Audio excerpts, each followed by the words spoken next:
Alkyl definition सबको पता है। अल्काइल की डेफिनेशन का those hydrocarbons in which at least one carbon triple bond is present, they are called alkyl. General formula CH2 होगा लिखा हुआ। स्ट्रक्चर क्या है करता है इथाइन आल्सो कॉल्ड, ये स्ट्रक्चर किसको बता रहे हैं, इथाइन का बता रहा है। तो आल्सो कॉल्ड है, इसको एसिटाइलिन भी कहते हैं।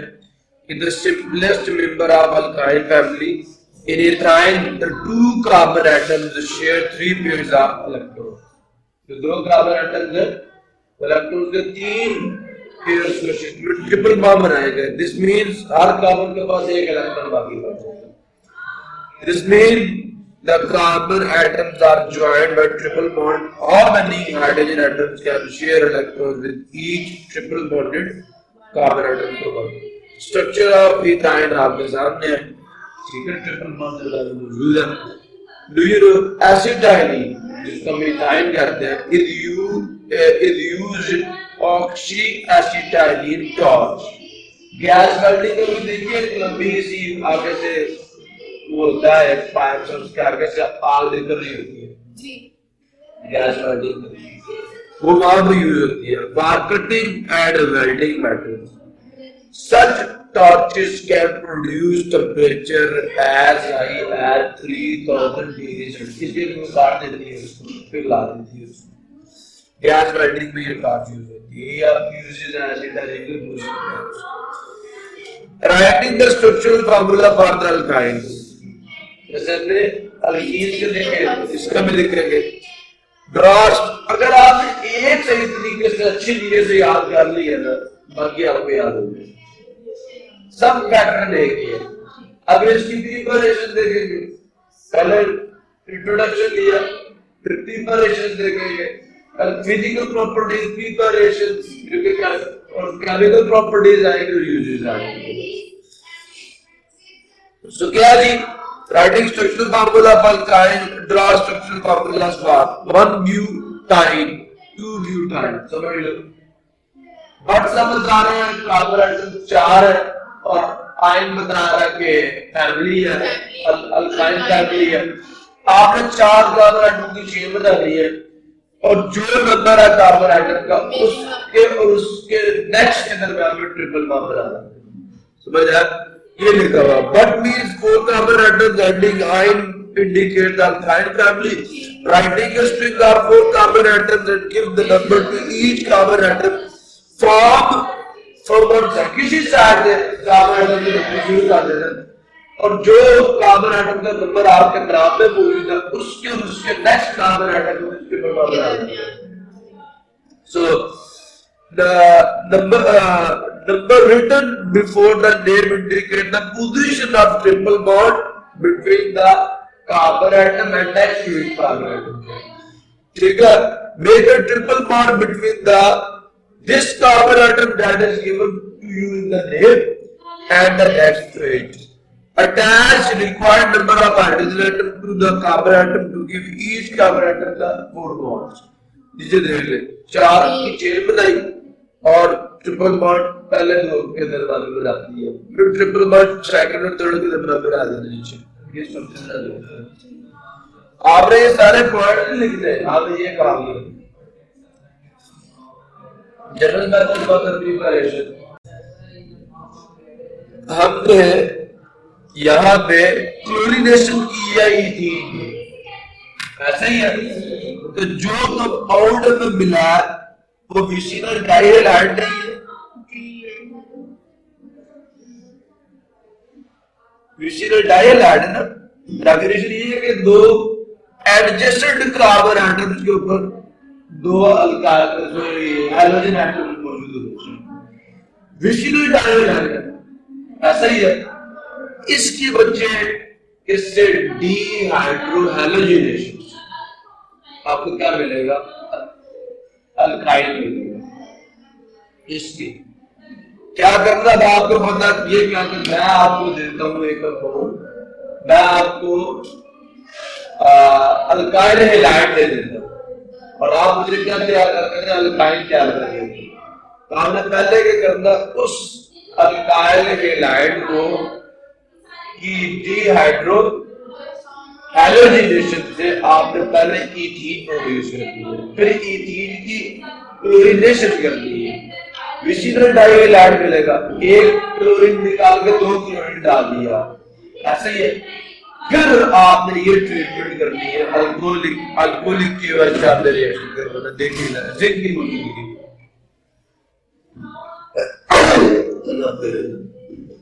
देखिए पहला क्या बाय डिहाइड्रोहैलोजिनेशन ऑफ विशिनल डाइहैलाइड्स, दूसरा क्या बाय डीहैलोजिनेशन, उसमें सारे हैलोजेंस होंगे। आप व्हाट टेट्राहैलाइड्स, 4 हैलोजन एटम्स अटैच्ड होंगे टेट्राहैलाइड्स को।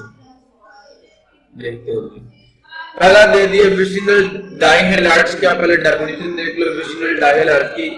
विशिनल dihalide has the 2 halogen atoms on the adjacent carbon atoms, या an organic compound which have 2 halogen atoms on adjacent carbon atoms is called vicinal dihalide. Which is vicinal dihalide? कौन सा vicinal dihalide है? Second वाला, पहले वाला का देखो वो विशिनल डाइहैलाइड नहीं है। देखो ना 2 क्लोरीन उसमें भी आ रहे हैं, एक ही कार्बन एटम के सामने, हम बात समझ रहे, 2 एडजेसेंट कार्बन एटम, तो ये विशिनल डाइहैलाइड है। अब इसकी क्या करना है, आपने डिहाइड्रोहैलोजिनेशन करनी है। चेक करें जरा, कहते हैं vicinal dihalide treatment with the alcoholic potassium hydroxide. और करो, जब आपने यहां पे भी डिहाइड्रोहैलोजिनेशन की थी अल्कीन्स की तैयारी में, तो अल्कोहलिक KOH की मौजूदगी में की थी, अल्कोहलिक KOH की मौजूदगी में की थी। इसका सेकंड प्रिपरेशन जो लेते हैं उसका फर्स्ट दोनों सेम है। विशिनल डाइहैलाइड्स में जब आप उनको ट्रीट करेंगे अल्कोहलिक KOH से, तो क्या होगा जरा देखें। विशिनल डाइहैलाइड में ये रहेगी,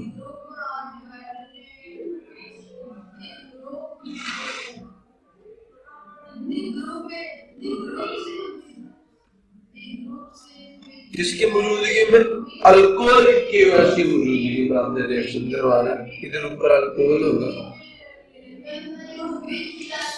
होगा क्या, और करना, ये 2 स्टेप में रिएक्शन होता है। पहले स्टेप में क्या होगा, एक कार्बन से क्लोरीन उतरेगा, दूसरे से हाइड्रोजन, ये क्लोरीन किसके साथ जाके लग जाएगा, पोटेशियम के साथ, और हाइड्रोजन किसके साथ, समझ आया नहीं, ये ट्रू स्टेप है। पहला स्टेप ये होगा,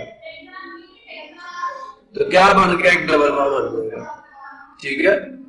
अब इसके साथ क्लोरीन रह जाएगा, इसके साथ भी क्या, इसके साथ भी क्या, एक हाइड्रोजन है, इसके साथ क्या है, अभी 2 हाइड्रोजन, चलिए एक नो बना क्या, KCl प्लस H2O। आसान है, समझ आ गया। अब फिर इसकी सेकंड स्टेप पे इसकी भी क्या होगी, डिहाइड्रोहैलोजिनेशन। अब क्लोरीन इससे निकलेगा और हाइड्रोजन इससे निकलेगा, तो क्या आता है सेकंड स्टेप में,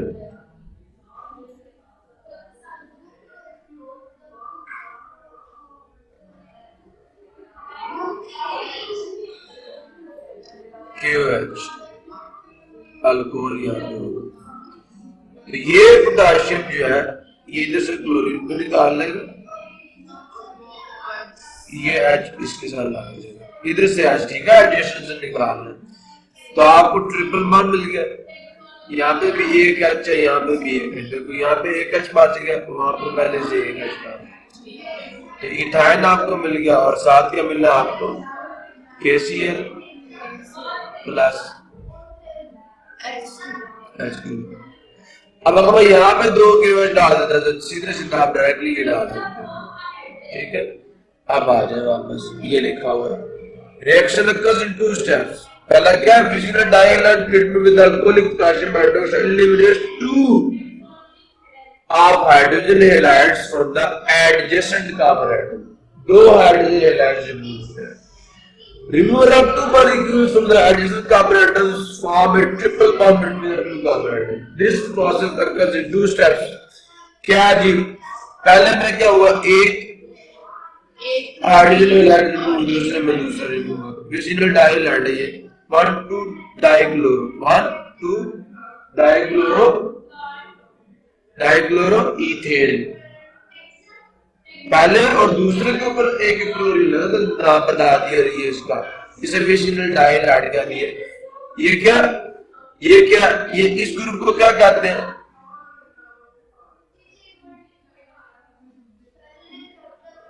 इथीन से एक हाइड्रोजन एटम रिमूव कर देते जो ग्रुप बीच में बिकता उसको क्या कहते हैं? विनाइल नहीं कहते.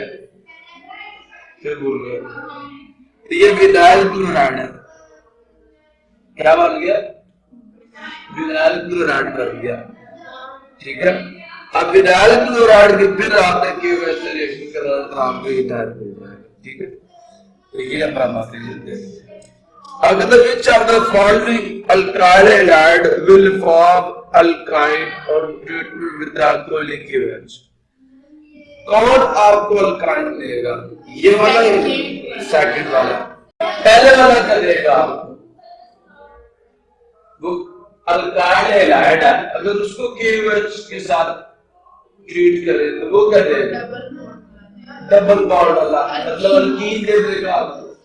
समझ आ रहा?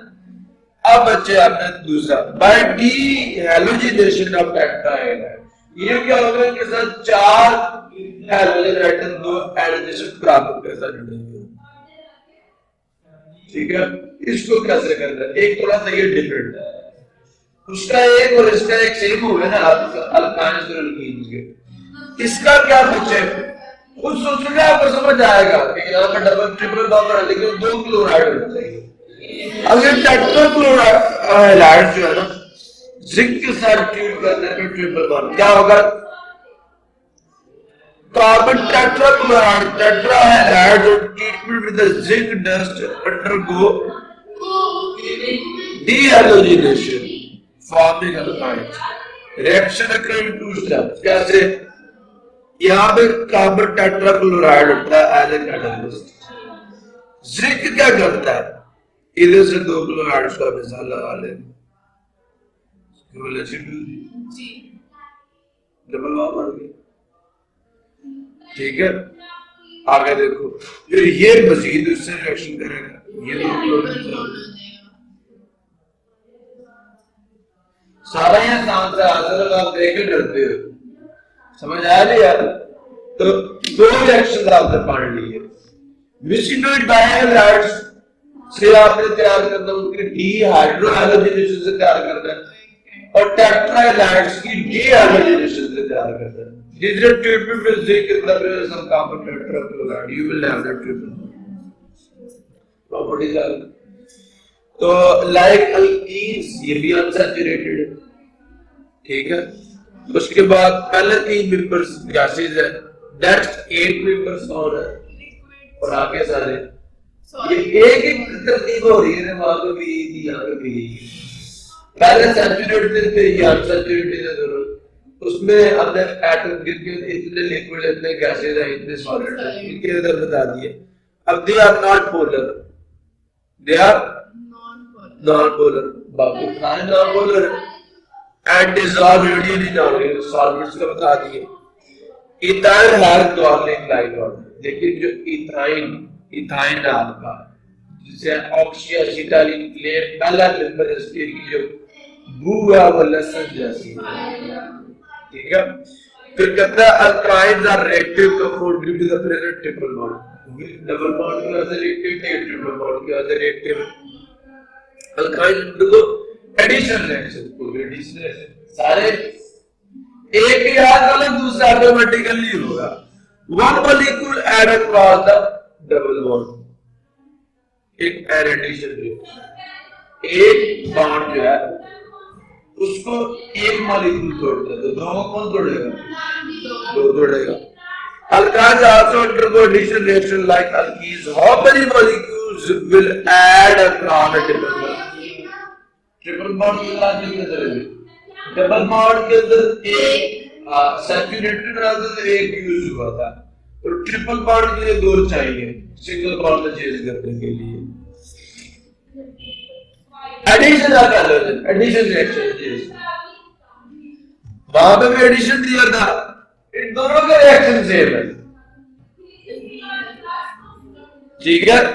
पहला क्या क्लोरीनेशन होगी, क्या 1,2 डाइक्लोरोईथीन मिला, फिर एडिशन होगी, ये जिंक जो भी आपने दूसरे रिएक्शन से आपने तैयार करवाया, इसके आप जिंक लुटाओ, क्लोरीन आकर दी जाएगी, समझ आया? तो ये देखिए नीचे सिर्फ एक ही रिएक्शन है इसका, एडिशन, तो ये दूसरा भी है, अल्काइन्स ऐड 2 मॉलिक्यूल्स आते हैं, 2 मॉलिक्यूल्स ऐड करते हैं, ब्रोमीन भी ऐड हो सकती है, ब्रोमिनेशन टेस्ट यूज होता है अनसैचुरेशन चेक करने के लिए, तो आप क्लोरीन की जगह ब्रोमीन भी ऐड कर सकते हो, कहते हो तो पहले एक बॉन्ड टूटा फिर दूसरा टूटा, ठीक है। अब उसके बाद देखो जरा गौर से, सरफेस एक्सरसाइज आपकी ब्रोमिनेशन करवानी है, 2 स्टेप पहले में क्या होगा, 1,2 डाइब्रोमीथीन होगा, 1,2 डाइब्रोमीथीन, और तीसरे में क्या होगा, फिर एक टेट्राक्लोरोईथेन था, यहाँ पर टेट्राब्रोमोईथेन हो जाएगा, जो बी है आपका, नाम लिख दें आप। आगे जी रिएक्शन के एमएनओ, इसको समझना जैसे मैंने आपको समझा, तो मैं पहले स्लाइड झाड़ता हूं।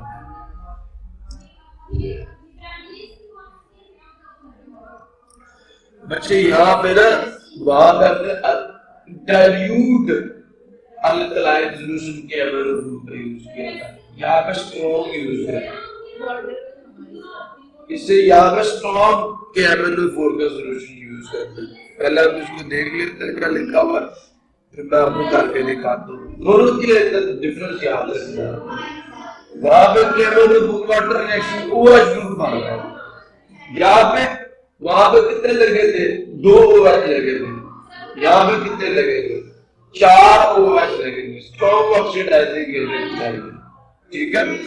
ये देख लो, कहता है alkynes do not react with dilute alkaline aqueous solution of the, आप समझ आ रही है? आगे क्या कह रहा है, हो अगर they are oxidized by strong alkaline solution of the MnO to give oxalic acid, last में आपको क्या मिलेगा, लेकिन इंटरमीडिएट स्टेप बहुत सारे हैं। First 4 hydroxyl groups are added across the triple bond, लिखा हुआ, जिन बात सुन रहे हो नहीं सुन रहे, ठीक है। अब होना क्या है, मादरा गौर से सुन रहे, ये जो KMnO4 है, ये 4 की OH के साथ रिएक्शन करके आपको क्या दे देगा, K2MnO4, क्या मतलब है,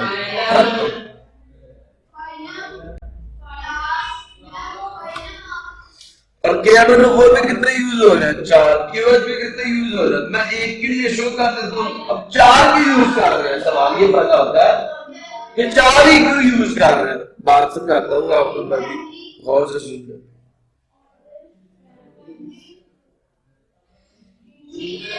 ये भी समझाता हूँ, देखिएगा बच्चे जरा गौर से, KMnO4 it will react with KOH, ठीक है। स्ट्रक्चर क्या, स्ट्रक्चर से बात हो रहा है, समझ आ जाती है। और एक और डबल बॉन्ड होगा, इधर O होगा, इधर K होगा, पता ना क्या K से एक बॉन्ड यहाँ से टूट, और इसका K किधर आ जाना, KOH के, इसका K किधर आ जाना,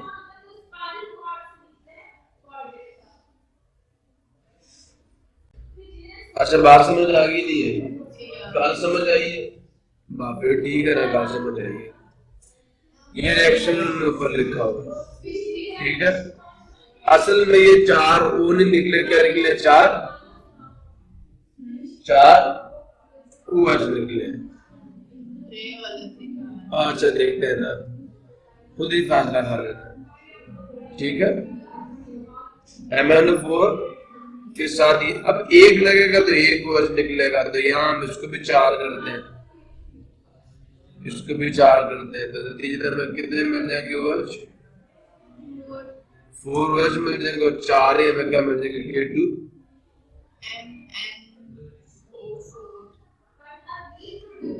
प्रॉब्लम नहीं होगी, यानी कन्फ्यूजन होनी भी नहीं चाहिए।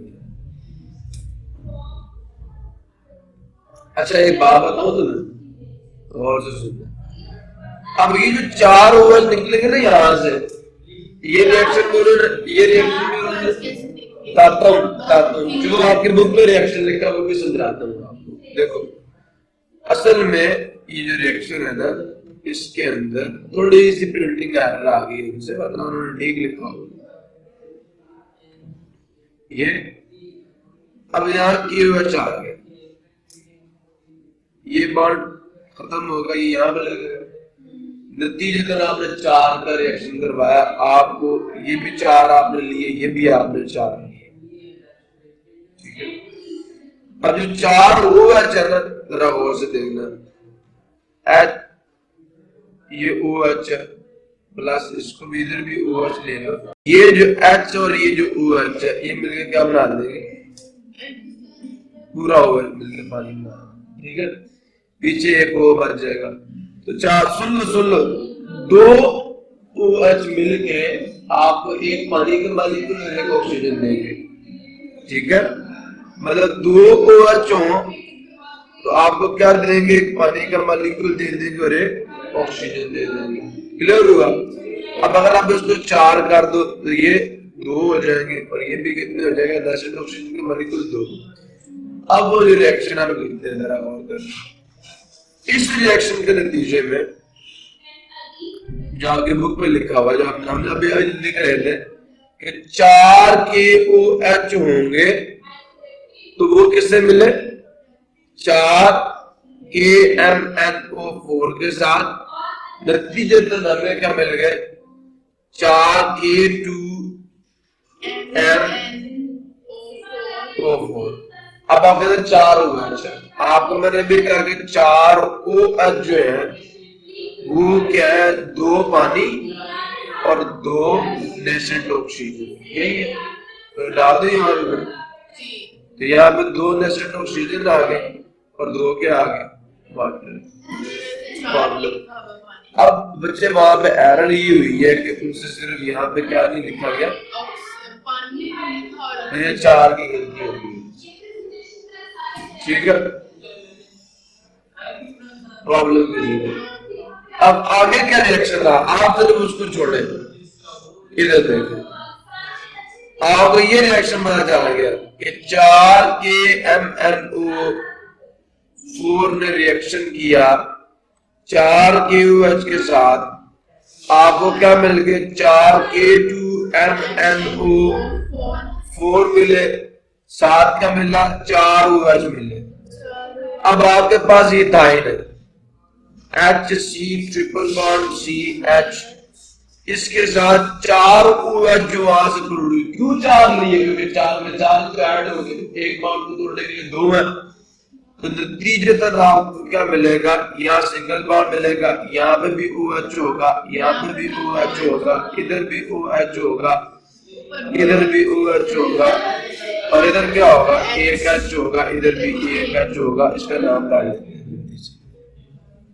नाम क्या? टेट्राहाइड्रोऑक्सीइथेन। प्रॉब्लम किसी को? टेट्राहाइड्रोऑक्सीइथेन जो है ये स्टेबल नहीं है, अनस्टेबल है, तो 2 वाटर मॉलिक्यूल लूज करता है। कितने वाटर मॉलिक्यूल?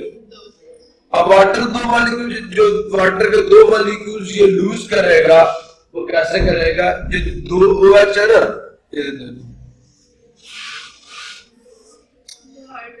बताता हूं मैं, ये पता क्या करेगा?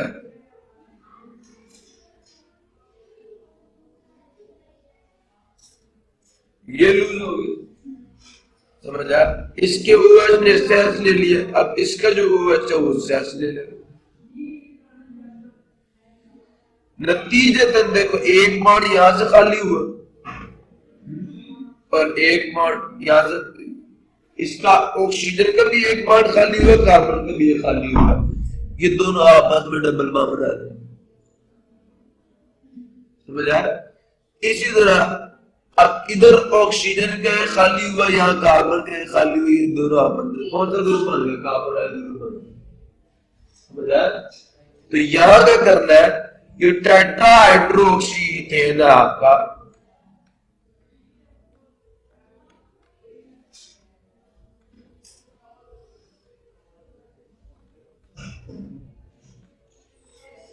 ये दो वाटर मॉलिक्यूल लूज करेगा, ठीक है? तो क्या यहां क्या बन जाएगा? Double bond H, aldehyde group है नहीं, double bond H aldehyde group है नहीं है, दोनों मिले, नाम देख लो इसका, सब पानी के दो मॉलिक्यूल लिख देते हो, क्या? ग्लाइऑक्सिल। दो याद रखना, अगर दो आपके एल्डिहाइड ग्रुप्स आपस में अटैच हो जाए तो जो कंपाउंड बनता है उसमें ग्लाइऑक्सिल, ठीक है? दो याद रखना इसके नाम से। फिर अब ये जो उन्होंने चारवा ऑक्सीजन बनाया था ना, चार ऑक्सीजन, उनमें से दो अभी यहां पे यूज करेंगे, लेकिन इक्वेशन बैलेंस नहीं है।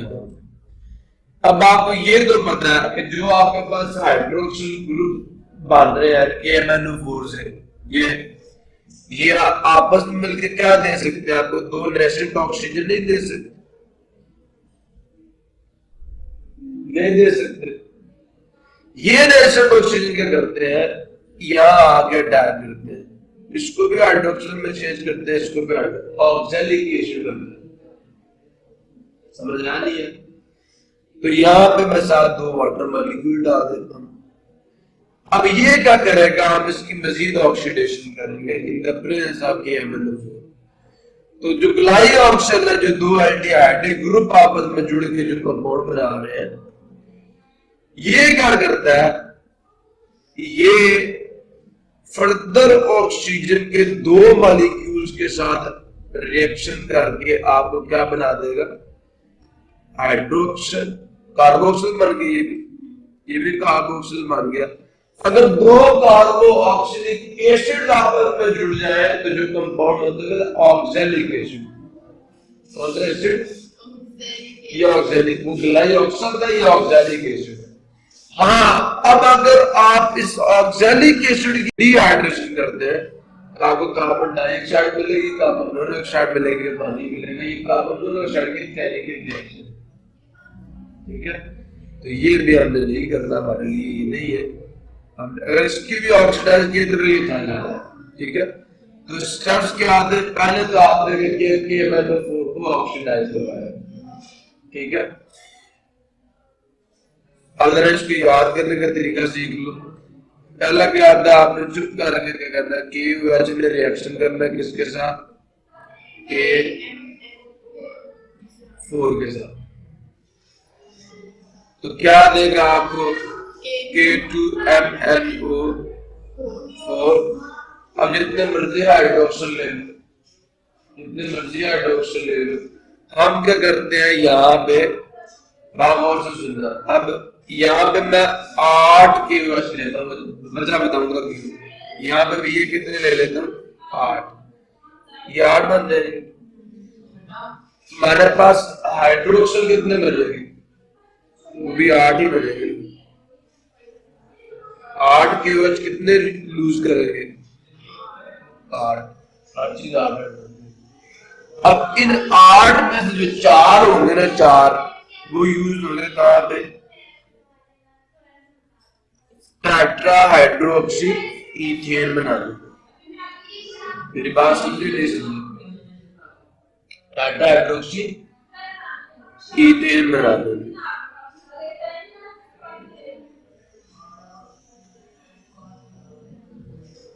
H। अब अब ये क्या करेगी, टेट्रा हाइड्रोक्सी इथेन क्या करेगी, ये ग्लाइऑक्सिल में चेंज होगी।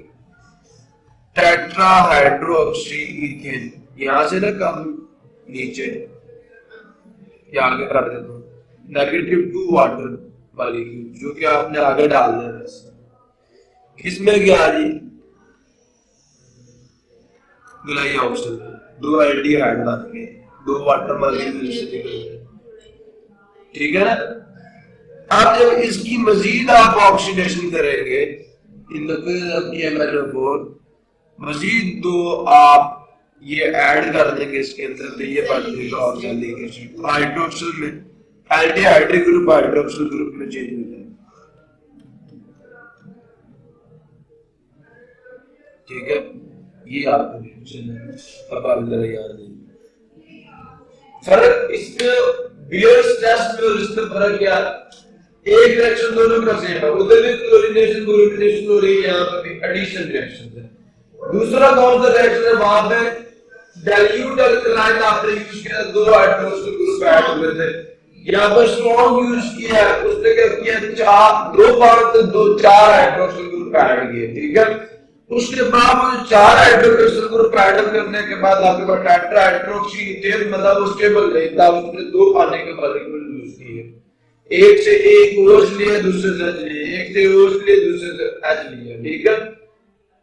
आपके 2 एल्डिहाइड ग्रुप्स का आपस में जुड़ दिया और ग्लाइऑक्सिल। अब ग्लाइऑक्सिल की मजीद ऑक्सीडेशन होती है, तो ये मैंने यहाँ पे 8, 1 मिनट देख ले, ये है समझ, ये यहाँ पे लिखा ना आपकी बुक पे देखिएगा, ये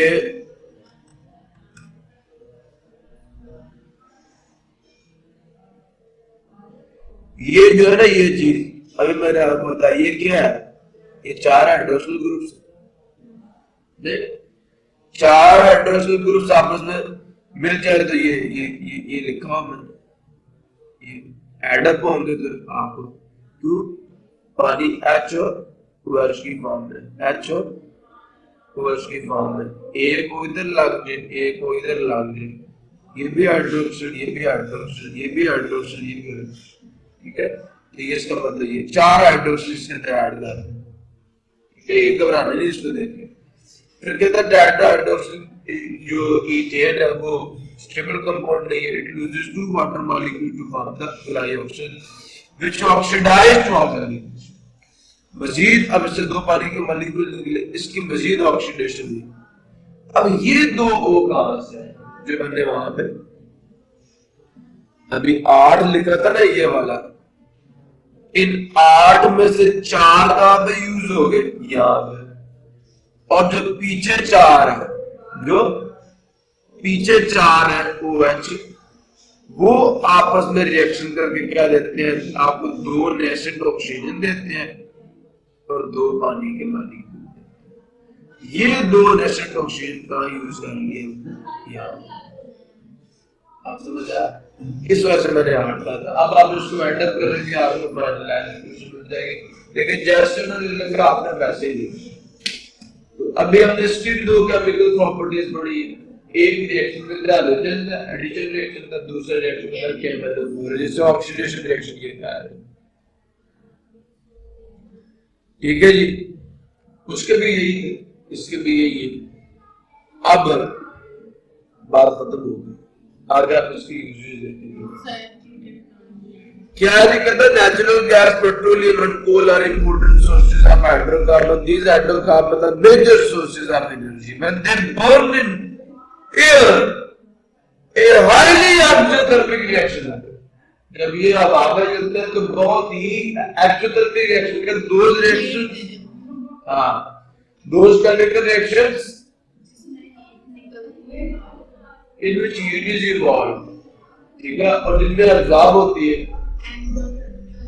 those chemical reactions which occur with the evolution of heat, ठीक है, they are said to be the exothermic reaction, और endothermic are those chemical reactions which occur with the absorption of heat, they are said to be the endothermic. The exothermic reaction, this reaction is called the combustion reaction। with oxygen की बात हो रही है, ठीक है। For example CH4 को जलाया आपको कार्बन डाइऑक्साइड मिली। Hydrocarbon are used as fuel to meet the work energy needs in homes, industries, motor vehicles and power station generation. ठीक है, पावर स्टेशन में जो आपने एनर्जी प्रोड्यूस करनी है वो भी इनको जला के हासिल की जाती है। यूजेस ऑफ इथाइल की एसिटाइलिन के पहले पेरोक्सी एसिटाइलिन हमने पहले देख लिया। फिर रैपनिंग का फ्रूट्स में भी यूज होता है, फिर ये भी यूज होता है। ठीक है, आगे क्या जी, बात manufacturing of polyvinyl acetate. Polyvinyl कैसे पॉलीविनाइल एसीटेट की तैयारी में यूज होगा, बताओ जरा।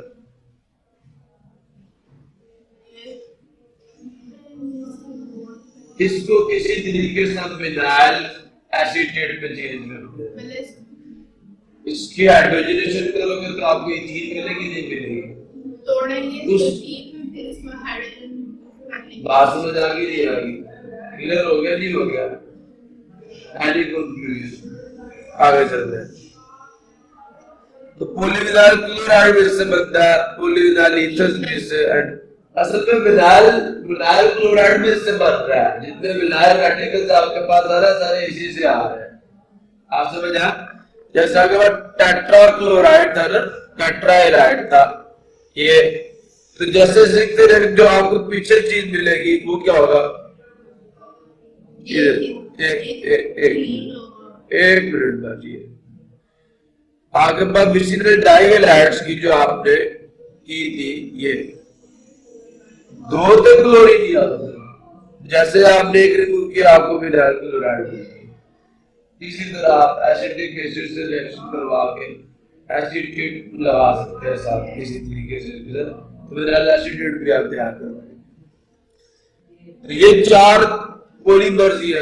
रेप्लिका फ्रूट में ऑक्सी एसिटाइलिन कास्ट के अंदर यूज हो रहा है, और फॉर मैन्युफैक्चरिंग का पॉलीविनाइल एसीटेट है, पॉलीविनाइल क्लोराइड है, पॉलीविनाइल ईथर्स एंड रबर्स, मतलब जितने भी पॉलीमर्स हैं उनकी मैन्युफैक्चरिंग में एक्सरसाइज आपकी ब्रोमिनेशन हो रही है, फ्लोरिनेशन हो रही है, और एक आपको रिएक्शन दे दी है। और very hydrogenated hydrocarbons have important commercial uses. Methyl chloride याद है कितना तैयार हुआ था सब्स्टिट्यूशन रिएक्शन ऑफ मीथेन के साथ, चार चीजें हमने तैयार की। Methyl chloride is a gas at room temperature, ठीक है। डाइक्लोरोमीथेन याद आया, CH2Cl2, ट्राइक्लोरोमीथेन और टेट्राक्लोरोमीथेन are liquids. These three liquids can be used as solvents. कौन यूज हो सकते हैं? ये तीनों लिक्विड्स है ना, तो इसको एज ए सॉल्वेंट आप यूज करते हो। कहाँ पे? मैंने बताया था जैसे आपने ऑयल को अलग करना, ठीक है, कॉर्न से, तो for the greases, oils and other organic substances, chloroform is used as anesthetic. Tetrachloromethane has carcinogenic effects at high concentration, लेकिन अगर इसकी मिकदार ज्यादा हो जाए ये कैंसर कॉज, ये आपका कॉज है जी। हाइड्रोकार्बन से 3 क्लासेस आपके सामने जनरल फॉर्मूला लिखे हुए होंगे, फिर उनकी क्या है हाइड्रोजनेशन तैयारी के 2 तरीके बता दिए, प्रिपेयर्ड बाय